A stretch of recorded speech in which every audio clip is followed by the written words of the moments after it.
जय श्री कृष्ण। राधे राधे।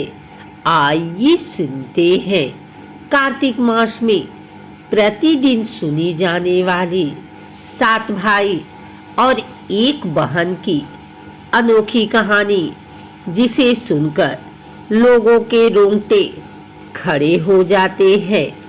आइए सुनते हैं यह सतयुगी कहानी। एक राजा के 7 बेटे और एक बेटी थी, जो खुशी खुशी अपना जीवन बिता रहे थे। 7 भाई बहनों में इकलौती छोटी बहन बहुत ही शांत स्वभाव, आज्ञाकारी एवं संस्कारी थी। उनमें सबसे बड़े भाई का विवाह हो चुका था। 7 भाइयों में सबसे छोटा भाई एक आंख से अंधा था। छोटे भाई के दिल में अपनी इकलौती बहन के लिए बड़ा प्यार एवं लगाव था। एक दिन बड़े राजकुमार अपनी पत्नी और अपने छोटे भाइयों को साथ लेकर अपने खेतों में काम करने चले गए। चूंकि उस जमाने में खेती बाड़ी आपसी सहयोग से हुआ करते थे, सभी लोग खेतों में काम करने जाने से पहले अपनी छोटी बहन को खाना बनाने का आदेश देकर घर से निकलते। 7 राजकुमार की बहन अकेले घर पर खुशी खुशी सबके लिए खाना बनाने के लिए जंगल से सरौटी साग को तोड़कर लाती है और बड़े प्यार से सरौटी साग की सब्जी बनाने से पहले बैठी सब्जी आदि काटने का औजार से साग को काटने लगी। इसी दौरान वह अपनी उंगली भी काट बैठी और रक्त की एक तेज धार निकलने लगती है, जिससे उसका पूरा हाथ खून खून हो जाता है। तब राजकुमारी सोचने लगती है कि क्या करूं? अगर घर के दीवार में खून को पोंछूंगी तो भैया लोग देख लेंगे और चिंता करेंगे, और यदि अपने कपड़े में पोंछूंगी तो भाभी खून लगा कपड़ा देखकर खाना नहीं खाएगी। राजकुमारी इस डर से सब्जी पकाने वाले छाता साग में सारा खून को पोंछकर खून को बहने से रोकती है। फिर इसी खून लगे साग को सब्जी बनाती है।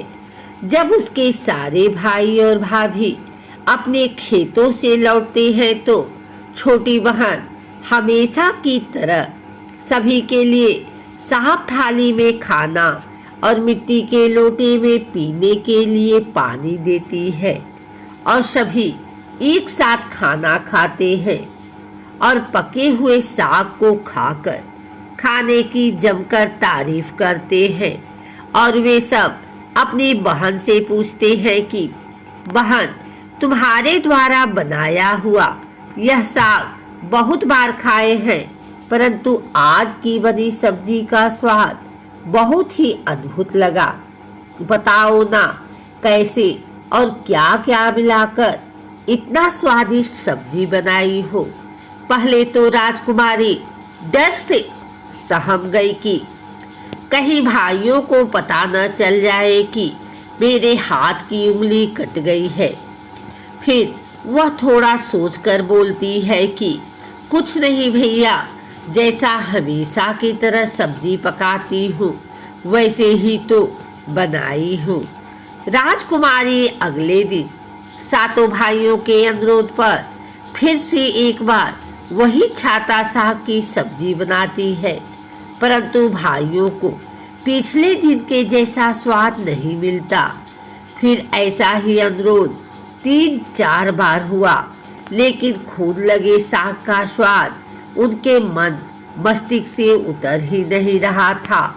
असलियत जानने की जिज्ञासावश 7 भाई और भाभी ने उससे उस दिन के खाना बनाने का तरीका जानने का जिद करने लगे। मजबूरन राजकुमारी को सारी घटना बतानी पड़ी। सच्चाई मालूम होने पर 5वां भाई, जो बहुत ही लालची किस्म का था, उसने बाकी भाइयों से कहा कि बहन का खून इतना स्वादिष्ट लगा तो इसका मांस कितना स्वादिष्ट होगा। यह बोलकर सभी भाइयों के बीच चर्चा करने लगता है। सबसे छोटे भाई को छोड़कर बाकी भाइयों ने राजकुमारी को मारकर उसका मांस खाने को राजी हो गए थे। मांस खाने की सोचकर उन सभी के मुंह से लार टपकने लगता है। भाइयों के मन में स्वादिष्ट खाना खाने के लिए वे कितना लालची बन गए, इसका आभास राजकुमारी को हो गया कि किस प्रकार उसके भाई उनकी मांस खाने की लालसा रखते हैं। एक दिन सातों भाई शिकार खेलने के बहाने राजकुमारी को लेकर घने जंगल में लेकर जाते हैं, जहां पूर्व से निर्मित 4 केंद्र के वृक्षों पर बने मचान के नीचे पहुंचते हैं, जिस पर अपनी बहन को यह झूठ बोलकर चढ़ने के लिए बोलते हैं कि इस मचान पर जंगली जानवर तुम पर हमला नहीं कर सकेंगे। इस प्रकार सातों भाई अपनी बहन को मचान पर बैठाकर अपना अपना धनुष लेकर शिकार करने के ढोंग करके चले जाते हैं।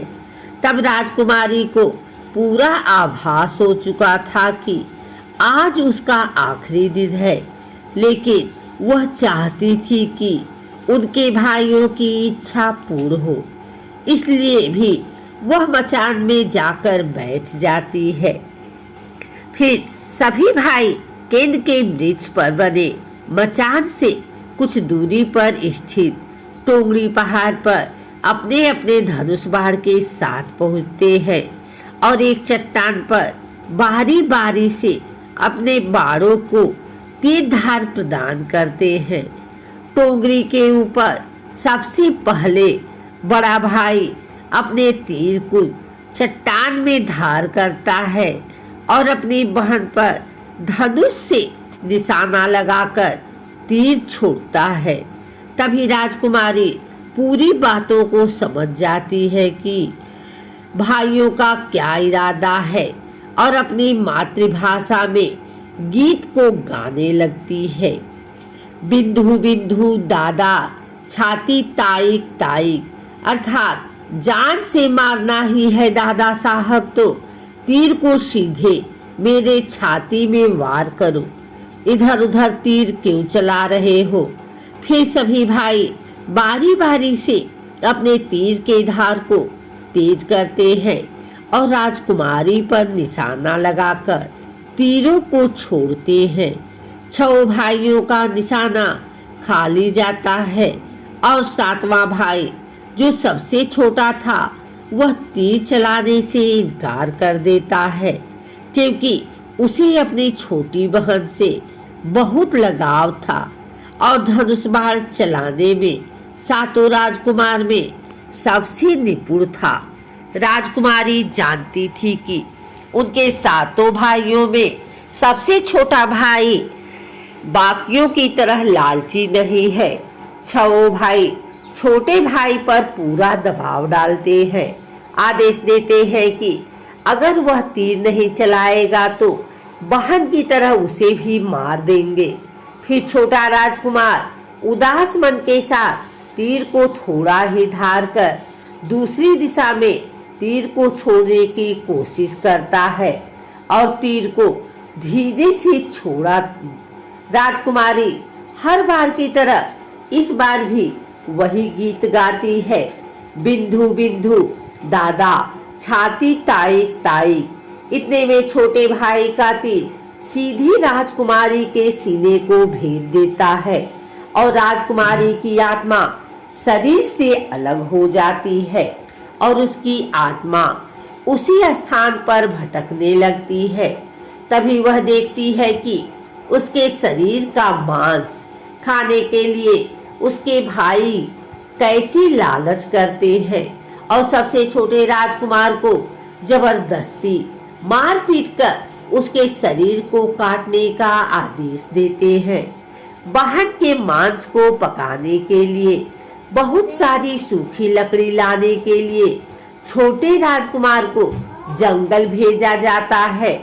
छोटा भाई जंगल में खोज खोज कर ढेर सारी लकड़ी जमा करता है और सोचता है कि कैसे इतनी सारी लकड़ी को ले जाऊंगा। दादा जो रस्सी दिए हैं वो भी 7 टुकड़ों में दिए हैं। उन्हें जोड़ने पर भी यह रस्सी इन लकड़ियों को नहीं बांध पाएगी। देर होने के डर से राजकुमार उदास होकर रोने लगता है और उसकी आंखों से आंसू धरती पर गिरने लगता है। वह अपनी बहन को याद करके रो ही रहा था कि तभी एक नाग देवता वहां आते हैं और पूछते हैं कि क्यों रो रहे हो राजकुमार। वह इधर उधर देखता है किंतु कोई भी नजर नहीं आता है। फिर राजकुमार को नाग देवता दिखाते हैं और राजकुमार नाग देवता को अपनी पूरी आप बीती सुनाते हैं। फिर नाग देवता उसे कहते हैं कि मैं लकड़ी में रस्सी की भात लिपट जाता हूँ और तुम जैसे ही लकड़ी वहां रखोगे तो मैं धीरे से निकल आऊंगा। और राजकुमार ऐसा ही करते हैं। सभी बड़े भाई यह देखकर चकित रह जाते हैं कि कैसे उनका छोटा भाई रस्सी के 7 टुकड़े होने के बावजूद भी जंगल से इतना सारा लकड़ी लेकर आता है। तत्पश्चात वे लोग अपने छोटे भाई को पानी लाने के लिए एक बड़ा घड़ा 7 छेद कर भेज देते हैं। छोटा राजकुमार पानी लेने के लिए एक डाड़ी में जाता है और घड़े में पानी भरता है, परंतु उसमें छेद होने के कारण सारा पानी गिर जाता है और राजकुमार वहीं बैठकर सोच सोच कर रोने लगता है कि बिना पानी के वापस जाऊंगा तो बड़े भैया लोग मार पीट करेंगे। यह सारी घटना को डाड़ी के मेढक, केकड़ा और मछली सुन व देख रहे थे और वे तीनों राजकुमार को रोता देखकर पूछते हैं कि क्यों रो रहे हो।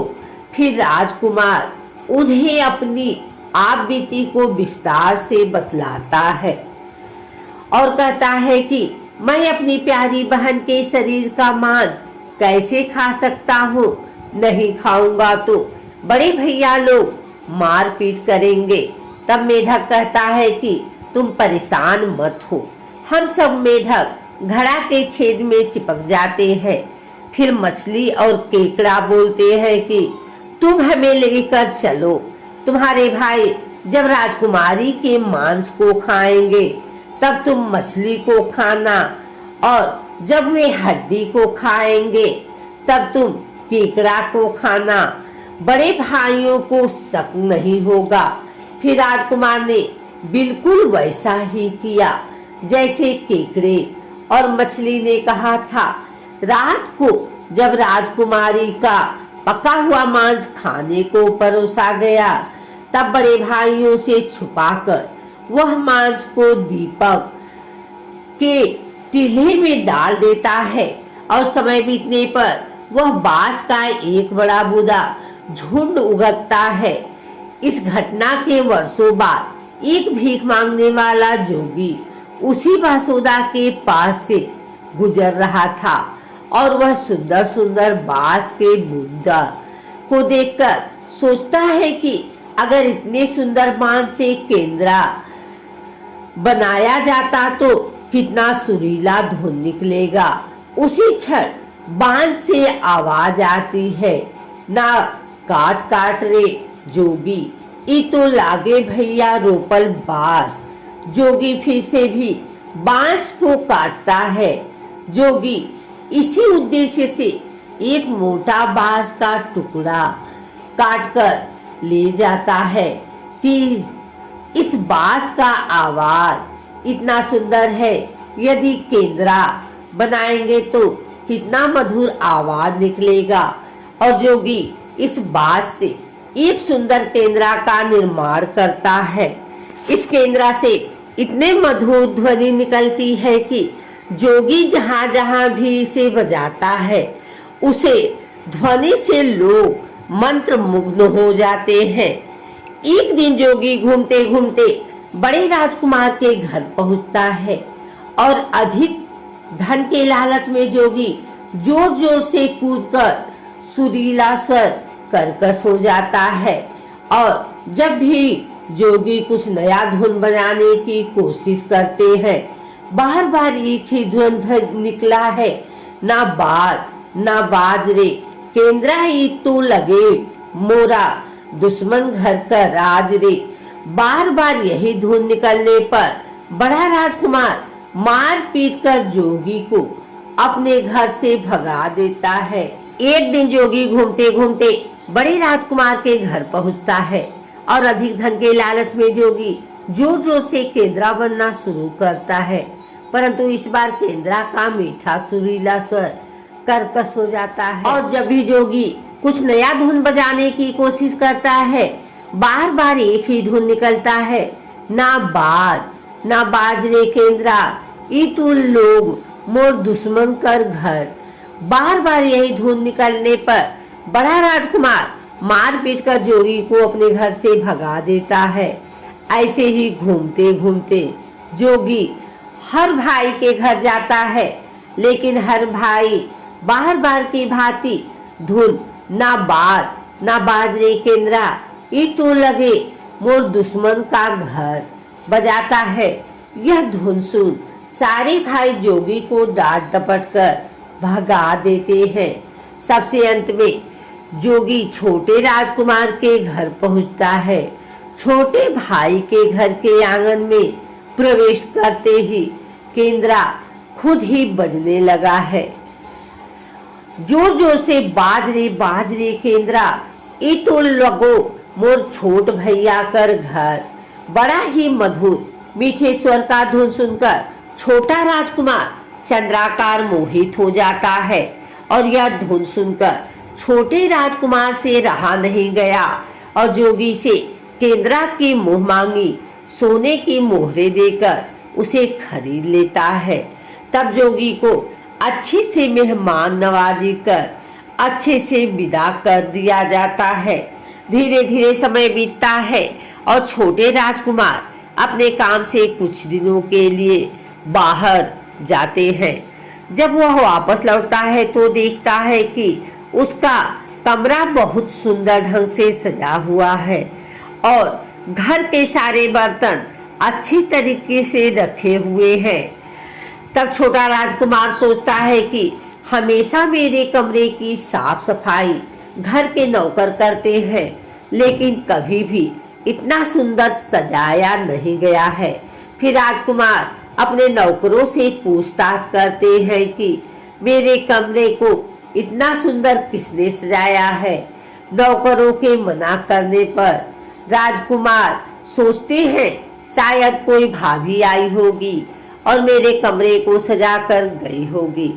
जब भी राजकुमार घर से बाहर काम के लिए जाते, यही घटना हर बार देखने को मिलती और लगातार होने के कारण राजकुमार के मन में जानने की उमड़ने लगी है जिज्ञासा। आखिर मेरे घर को इतने सुंदर ढंग से कौन सजावट करता है। वह अपने भाइयों तथा भाभियों से भी पूछती है और वे लोग भी सजावट करने की बात से साफ मना कर देते हैं। एक दिन राजकुमार सच्चाई पता लगाने के लिए किसी काम का बहाना कर बाहर जा रहे हैं। बोलकर निकलते हैं और छुपकर पुनः वापस आकर अपने कमरे में रखे खजूर के गोल मोड़े हुए चटाई के अंदर छुप जाते हैं। कुछ समय इंतजार के बाद राजकुमार देखते हैं कि एक खूबसूरत सी लड़की केंद्रा से निकलकर अपने के अंदर आती है और सारे कमरे की साफ सफाई कर वापस उसी केंद्रा से समा जाती है। यह देख राजकुमार की आंखें खुली की खुली रह जाती है, क्योंकि उस लड़की की शक्ल राजकुमार की छोटी बहन के जैसी होती है। राजकुमार अगले दिन फिर से एक बार उसी प्रकार छुप जाते हैं और जैसे ही वह सुंदर लड़की पूरे कमरे की साफ सफाई का काम खत्म कर वापस केंद्रा में जाने वाली होती है, तब छोटे राजकुमार उस लड़की का हाथ पकड़कर ले जाते हैं और हमेशा के लिए मानव रूप में उसे परिवर्तित कर देते हैं और दोनों भाई बहन खुशी खुशी अपना जीवन जीते हैं। आज भी हर गांव में आषाढ़ी पूजा के दिन बकरा काटता है और पूरे गांव के घरों में प्रसाद स्वरूप बकरा का मांस खाया जाता है और सतबैनी नामक पूजा स्थान पर वही सरौटी साग को चढ़ाया जाता है। अगर आपको हमारी वीडियो अच्छी लगी हो तो इसे लाइक करें, कमेंट करें, शेयर करें। हमारे चैनल को सब्सक्राइब करके बेल नोटिफिकेशन ऑल पर सेट कर लें ताकि आगे आने वाली वीडियो सबसे पहले आप तक पहुंच सके। धन्यवाद।